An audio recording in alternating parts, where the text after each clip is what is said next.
Hello again, welcome to another vintage league video. Today we're going to be looking at well-rested Lurrus. And this is an interesting one, largely based around a Phyto Alchemist. And what a Phyto Alchemist does is it's one in a blue, and it has tap, untap, target creature or artifact you control. It also has morph, and you can turn it up for a blue. So the main combo we've got here is with Time Vault. You untap Time Vault, and that gives you the Manifold Key style infinite turns here, where you just untap Time Vault every turn with your Phyto Alchemist. So like, what you can do is set up something like, say, Mox Land turn 1 with Alchemist, and then you've got a bunch of ways of finding Time Vault, like Oswald Findlebender, you've got Tinker in here, and you can ponder into it, and that will win the game that way. There's no Manifold Key in this deck. I played a couple versions of this, a couple of leagues of it. One of them I did have Key in it. I have Saga in here, so you definitely can play Key if you want to. Alchemist has other combos though too. We've got Well Rested in here. And Well Rested has when the creature becomes untapped, it gets 2+1/+1 counters, you gain 2 life and draw a card. And that's a combo with Alchemist. So you put it Well Rested Alchemist, you untap Alchemist itself, draw 2 cards, make it Alchemist a 3/4, draw a card, gain 2 life. Then you go to your opponent's turn, you do it again. So in one turn cycle there, you're drawing 2 cards, Alchemist is getting huge, you're gaining life, it's, quite reasonable.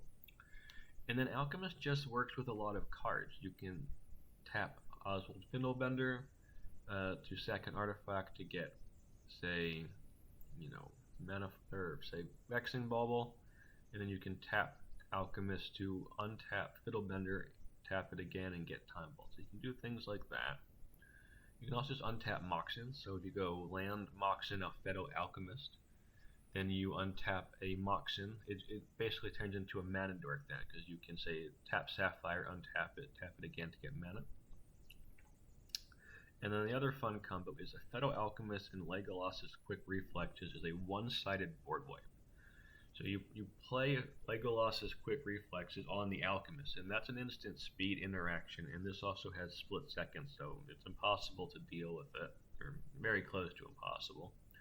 And then you just keep tapping and untapping a Phyto Alchemist, targeting itself over and over and over again. And each time you do that, it pings a creature for 1. So you just keep doing that, usually on your opponent's turn, or on your turn if you really need to get rid of all their creatures. So a one-sided, very fun board wipe there. But the Legolas's Quick Reflexes can also, just protect your spells, turn the Phyrexian Dreadnoughts into a giant removal spell, that kind of thing. So Oswald Findlebender can assemble the Time Vault combo with Alchemist by sacking one of your 1s into it too. But it can also set up the Doorkeeper Thrall Phyrexian Dreadnought combo. So say you've got Doorkeeper Thrall and Fiddlebender in play, you can sack, say, a Pithing Needle and turn it, or you can sack a Mox and turn it into a Dreadnought. And then that's the same thing with Curie. If you have Curie on the table, you can exile a Dreadnought and turn Curie into a giant, creature that also draws cards when it connects and tramples, which is very cool. So the Dreadnoughts work with the Thralls, and then also works with Curie. Dreadnoughts also work with Dress Down, which we have Lurrus in this deck. You can also loop that with Dress Down, so it's a nice one that plays nicely with both the Dreadnought package and also the Lurrus in the deck. And other stuff is just kind of normal things you'll see. Force of Wills, Tinker can set up either combo, either Time Vault or find a Dreadnought, or find a Curie. The Portable Hole is a nice one to grab off of Oswald, to its removal. Time Walk. Lavinia is just a good card. Kina Curator is a nice bit of graveyard hate that I quite like this card. It's a one of. It's a little suspect, but it can do a good job and turns into a 7/7 trampler very easily. which can just win the games while being reasonable disruption. Toolbox targets for Saga and Oswald here. They're just nice one-ofs, and that's the deck. Sideboard, we've got hate for creature decks, Oath Dredge, and the Deafening Silence for some of the combo decks. All right, let's get into this.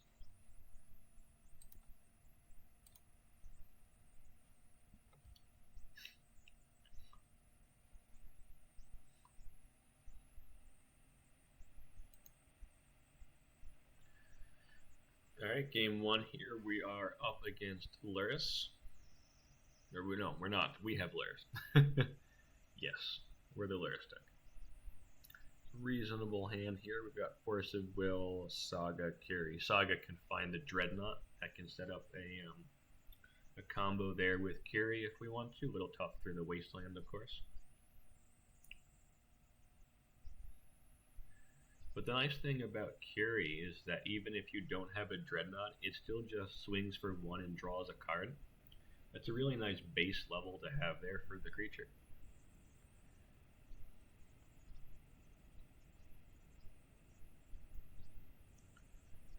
Your opponent had a Moxen and a Wasteland here, but otherwise it's a pretty slow start. So we're going to try and attack their mana a little bit here. And we're going to get our the well-rested got Force of Negation. That's showing a lot of respect for the card.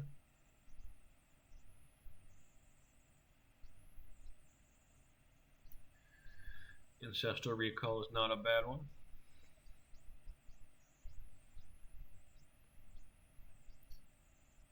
Got another Force, so if we're not playing any spells, I assume they've got a handful of interaction there, and they get rid of our Saga, but they have literally no board state there, and they're just going to pack it up.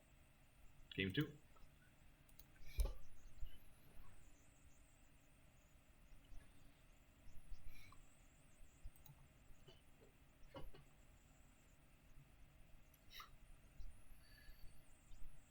So, I boarded the Containment Priest. Mosh does play a lot of Oath.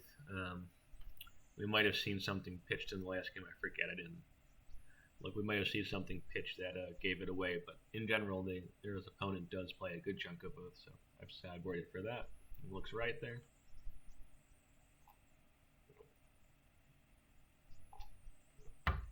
They took out our Cage, and then they've got their Oath here. So we really need to have this Priest resolve and then not get destroyed. But we'll see.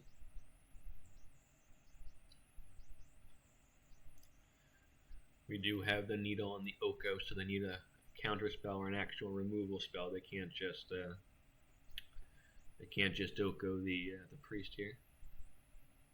I got the push, so we're dead here. They're gonna get in the tracks at that point. So.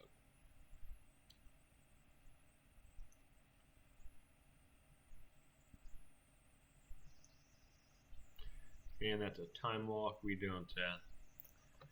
You know the drill here. I'm not sure. Okay, there I did scoop.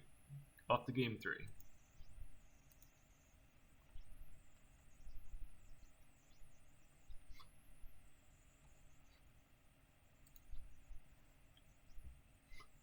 Alright, game three against Oath. We got a pretty good hand here. Assuming the Lotus resolves, and it does. We have an artifact in play and one land. If we can find two more, we can try and tinker into the combo. Kiri also just draws cards on its own. So quite a few things that we can do here.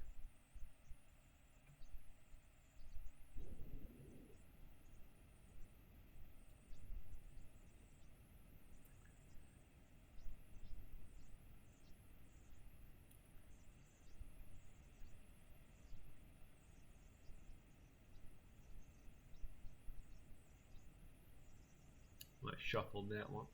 Looking for lands, I guess. The Oath is scary, but we do have that portable hole here, which is nice. And now we can also go for the win. So if we draw a land here, we can do both. Actually, yes. Let's see what we get. and we just draw the time vault. So portable hole draws the counter, and then we can push through the time vault win here. Very nice. Off to match 2.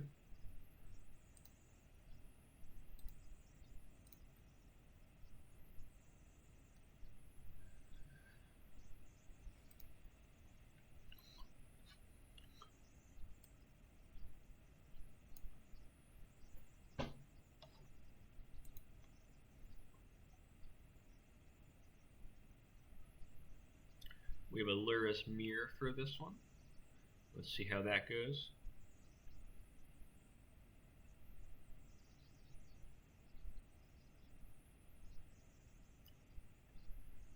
We have some nice pieces in our opener, very combo hand, but also force of will if we really need it, and the Oswald can turn our Mox into something more useful later on.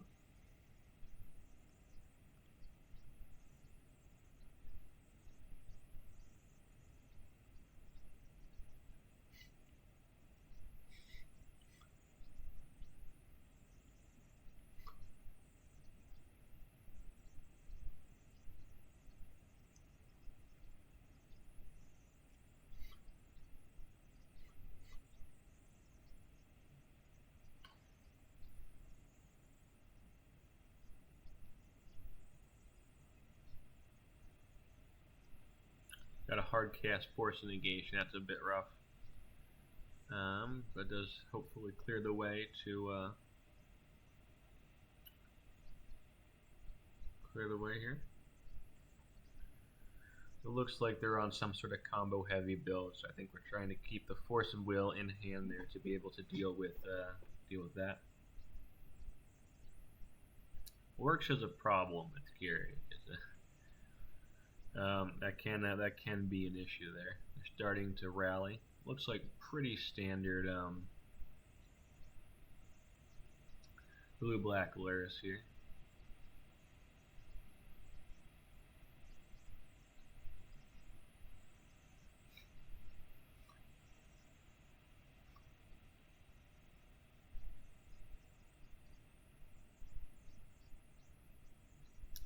Just trying to apply pressure. The Keen-Eye Curator can get very big very quickly. And then exiling Urza's Saga gives you enchantments and land at the same time, which can be good. Get it up to its 7/7 trample herself quickly.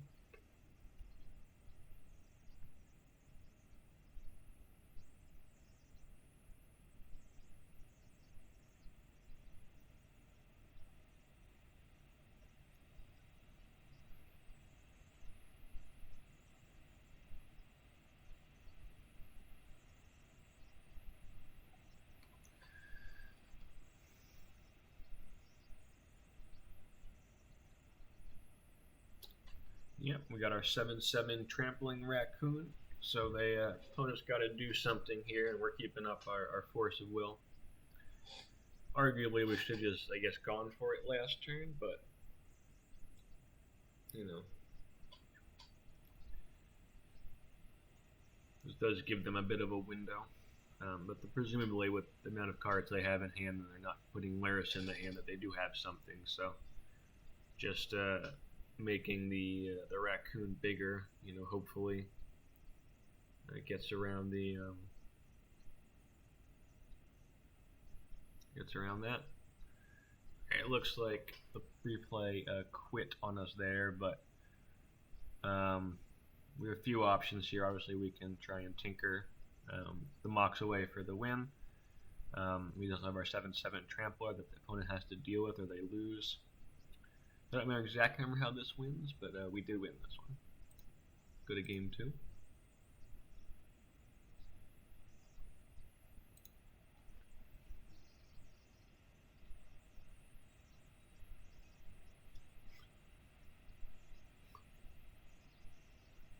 This is a bit of a risky hand. We only have one land, but we got a ponder, and we're on the draw, so.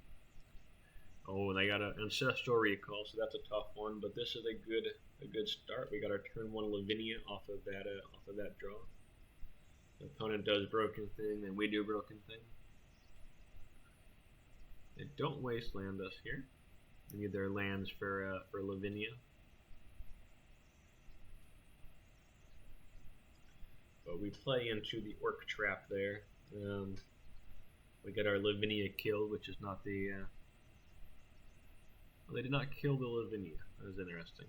Oh, we almost got our Lavinia killed there. Luckily we did not.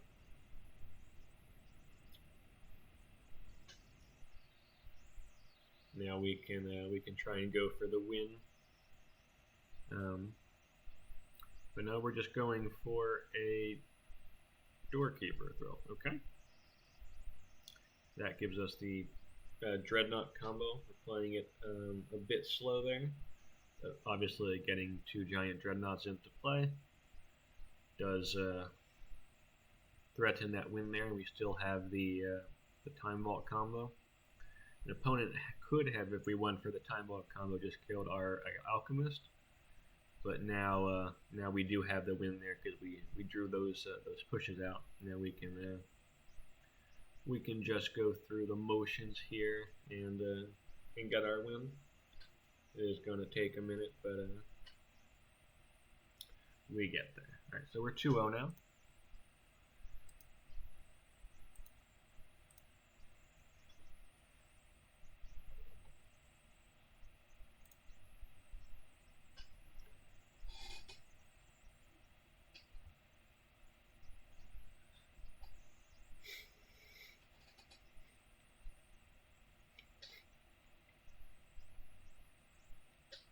Alright, so we're against Miharu here, another Lurrus mirror match.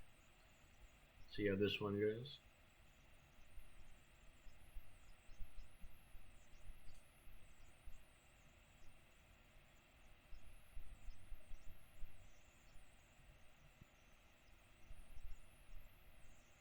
Bit of a slow start from us. Not really what we want to see. Possibly not even really a keep there, even though there's reasonable cards in the hand. It just doesn't do enough early on.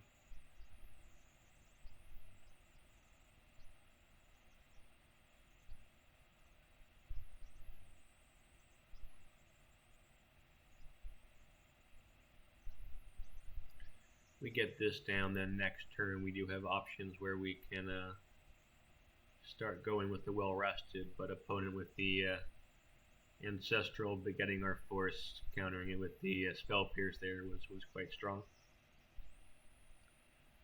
Probably shouldn't have given their patience. Maybe should have waited on that and not forced it, but oh well. So we got a couple things we can do here coming up, but nothing really that powerful. It's a bit unfortunate. The well rested will be a nice engine, and the reflexes are one-side board wipe. But the opponent has no creatures, so the one-side board wipe is not particularly helpful.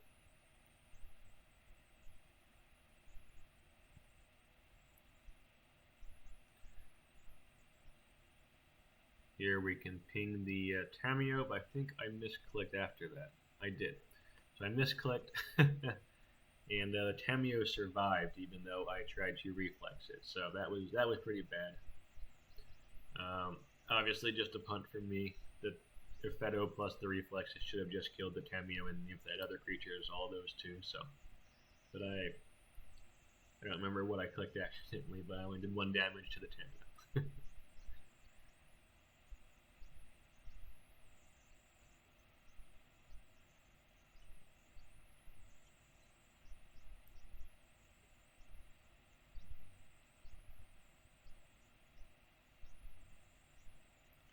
And they've got his swords now. We couldn't protect it with our reflexes, and that's just Tamiyo's going to run away with things.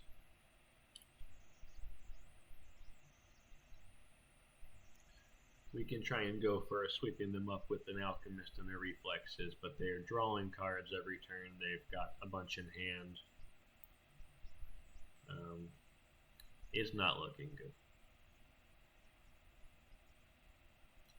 Dig through ton to get the 7 cards in hand. Yeah, this is garbage time here.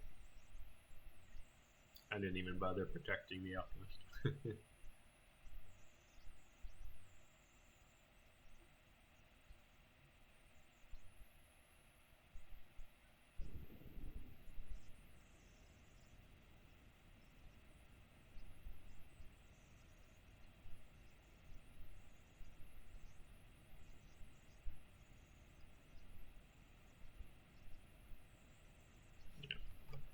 that was it.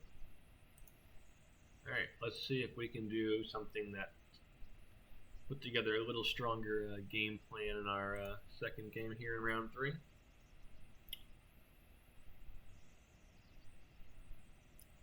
This is still a bit slow, unfortunately. I'm not sure. Again, this is probably not a keep, and now it just looks comically bad. Not playing the greatest this game, unfortunately. We have stuff in our hands, but we really need 2 mana. And we do find it, but even so, it's a little lackluster. We need some missing pieces here. That was the main reason why keeping that 1 land there was a problem, because really any wasteland would just destroy us even if we find other lands. Wasteland and the Strip Mine, of course, are a big reason why the Lurrus deck can be so powerful, where they can play this control game plan and attacks on a bunch of angles, including the mana base there, and that was brutal. That's a brutal spell pierce. We have reasonable cards in hand. If we get to 2 mana, we can start a well-rested engine that outpaces the drawing on Bowmasters, and then we can dress them down, and a lot we can do here, but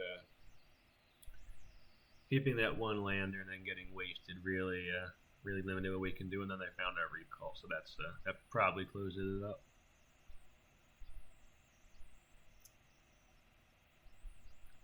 Especially since they can just waste us now again.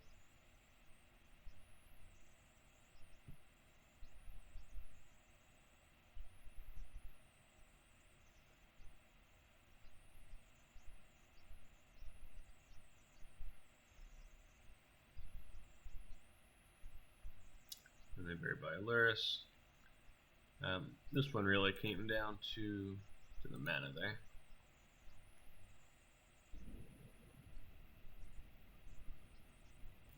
Kind of a desperation brainstorm there to try and actually get something going before we just lose horribly, but it's tough. The only way we could really save this now is if we get our Alchemist into play, they play Lurrus, we don't lose, and then we can sweep up the board with the Alchemist Reflexes combo. That would be cool.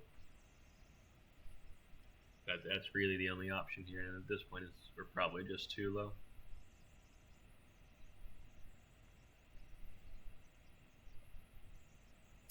Alright, we are down to 2-1 now, but let's see how round 4 goes.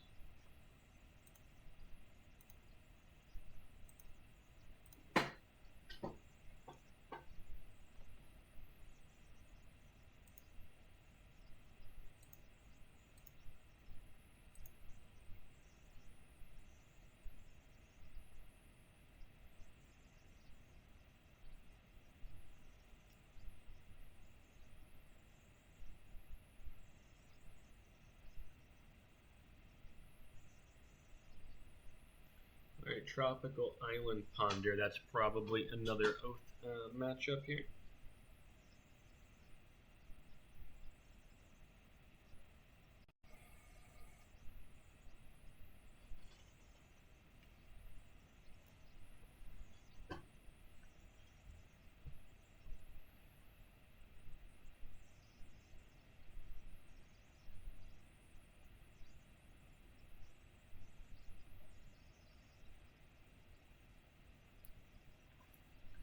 The Alchemist is obviously a really good draw. We can protect it with our reflexes there, and we also have the combo. So if you try to Oko it or something, you can respond with the reflexes to protect it.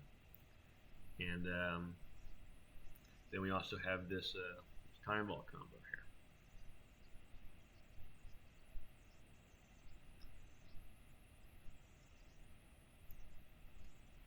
here. That does it. See you game 2.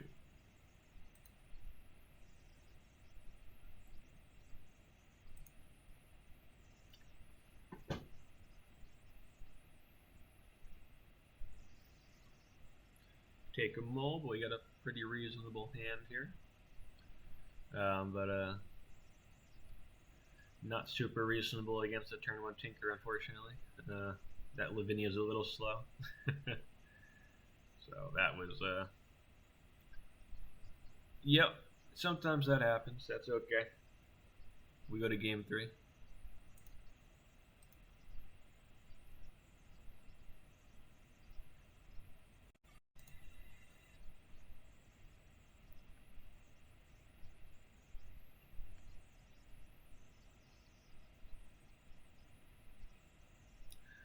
I don't know if this one was a keep.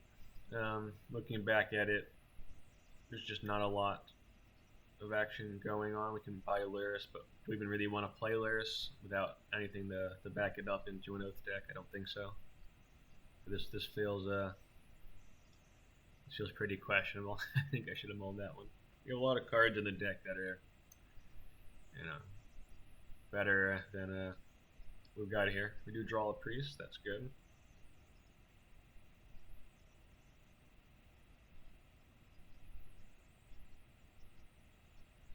We can play our containment priest. The nice thing about this situation is, obviously they can get rid of the priest, but we've got the Legolas's quick reflexes to protect our priest. So the first removal spell here is going to get countered.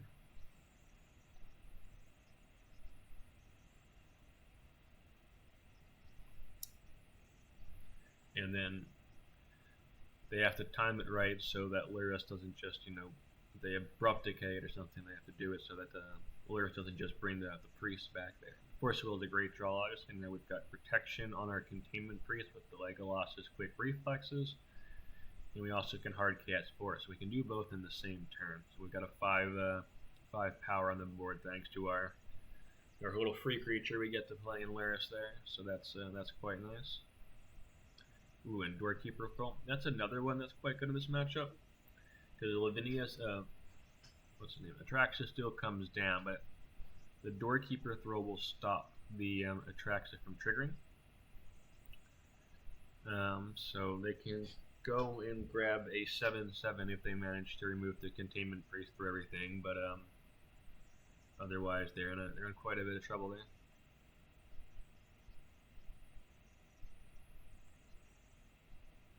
And we got it. We're 3-1, and let's go into match 5 here.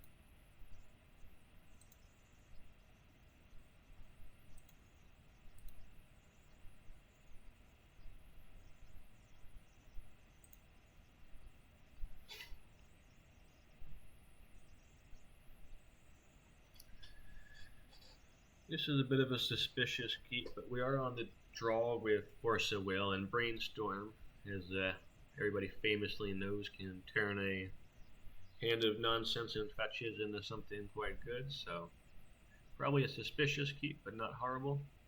That would have been a good draw without the turn 1 Lavinia that's stopping our Moxen here. It's also stopping our Force of Will.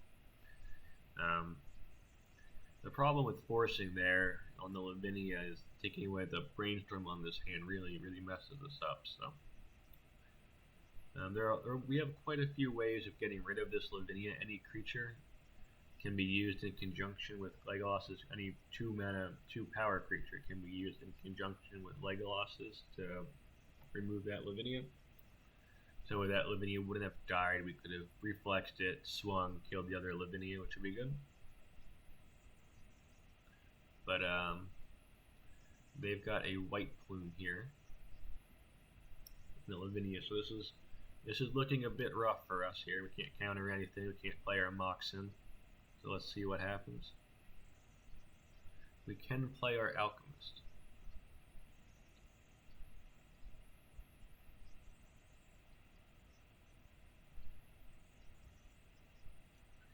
And if we get to our turn, we get to do a really cool thing with a Pheto Alchemist and Legolas's quick reflexes. We could, if they don't mess with us here,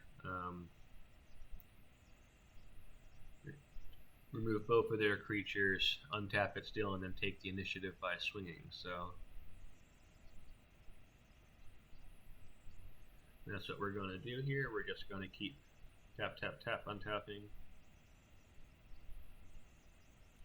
And that will get us to the point where we can get rid of their creatures, untap, take the initiative, which is quite nice. We can Force of Will again. We could play our Brainstorm. We can Portable Hold their Mock Squirrel, take them off some mana. Bunch of options here. Then after we swing, we still have Hexproof. They can't, can't just can't really do anything to the Alchemist here. Legolas's Quick Reflex is a really interesting card, in my opinion. We've got the Initiative. We don't actually have a basic, but we got some cool stuff here.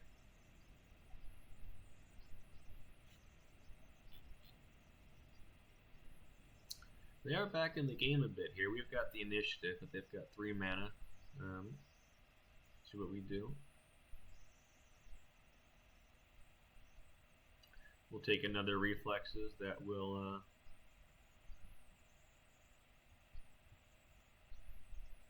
prevent us from getting hit by another initiative creature here. We could just, we'll still get the trigger, but then we can take it out with Reflexes.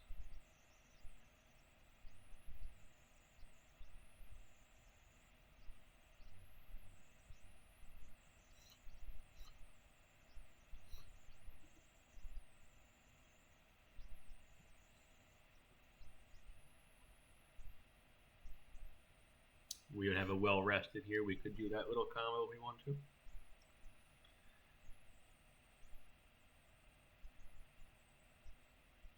I think we're just holding up the Force of Will, holding up the Great Reflexes, holding up the Saga activations, which should be enough here.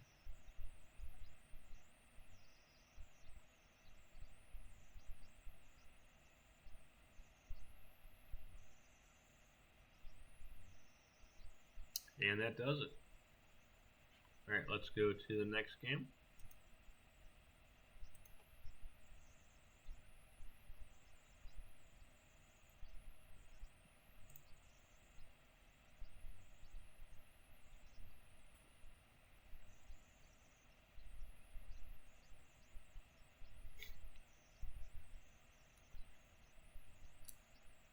Alright, we have the combo in hand, so. And we've got a Force of Will, so that's a pretty strong hand there. So the goal here is next turn we untap, play a Time Vault, and then force some interaction and just win. If things go smoothly there.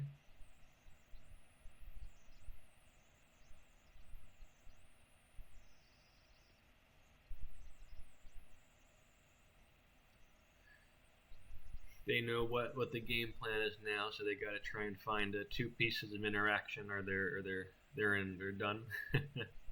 So let's see. We got the Time Vault, and we just got there. They didn't have 2 pieces of interaction. Now we just get to our little combo. We got a concession there, so really nice 4-1 there. Pretty happy with this league there. Played a couple with this deck. That was the league we just looked at. Quite liked it. Did a couple more leagues. Overall, it was pretty competitive. Had a positive record with this one. Did a couple of leagues. Deck list. That was just right before with the creatures, and then right after, and we got to Muthin. That was in match 5 there. If you skip to the end, that was a good one. We also donated it to this list roughly to Eco Baronin, great, really good content creator who was also casting Eternal Weekend. Enjoyed listening to them, enjoyed their videos. So I donated this to them to see what they would think of it. So obviously it's more on the fun side of decks, but it can pack a punch. And he did a video of this as well if you want to check it out on his channel. So. If you enjoyed this and want to see a couple more rounds of it. Yes, that was fun. I think I will revisit this at some point. I like the Feto Alchemist combo. I have tried it, Feto Alchemist plus Time Vault also in a Zerta deck, since that combo works there too. And then Alchemist untapping Grim Monolith also pretty nice. And Grim Monolith, obviously the combo is Zerta to make Infinite Mana, so that little package works quite well together. And I really like the Legolas's Quick Reflexes Alchemist little combo there too. And The meta in Vintage right now, obviously there's some combo decks, but a lot of the decks, especially the Lurrus ones that are quite strong, do play quite a few creatures. Having that, and quite a few removal spells. So having that Legolas's Quick Reflexes around to protect key cards and be a removal spell is interesting. So yeah, hope you enjoyed that. Not playing it right now. We've done a couple other things that you might have seen other videos I've done, but definitely one I think I'm going to revisit at some point. So thanks for tuning in.